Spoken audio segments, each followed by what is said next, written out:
வணக்கம் நண்பர்களே. நம்ம பவானி பாரம்பரிய வகை நெல் நட்டு இன்னையோடு ஒரு 26 நாள் ஆகுது. இடையில மீன் அமிலம், அசோஸ்பைரில்லம், பாஸ்போபாக்டீரியா, பொட்டாஷ் இது எல்லாமே நீர் பாசனத்தோடு கொடுத்துருக்கோம். இப்போ களை எடுத்திருக்கோம்.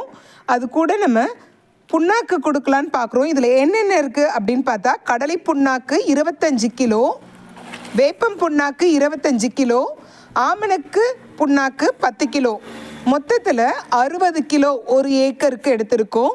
இது எல்லாமே நல்லா மிக்ஸ் பண்ணி வயலுக்கு கொடுக்கலான்ட்டு இருக்கோம். இந்த வேப்பம் புண்ணாக்கு, ஆமணக்கு புண்ணாக்கு கொடுக்கறதுனால பூச்சிகளை நல்லாவே கட்டுப்படுத்த முடியும். இதில் இருக்க கடலை புண்ணாக்கு பயிர்களுக்கு தலைச்சத்து கொடுக்கறது மட்டும் இல்லாமல் பயிர் நல்லா செழிப்பாக வளர்கிறதுக்கு உதவிகரமாக இருக்கும்.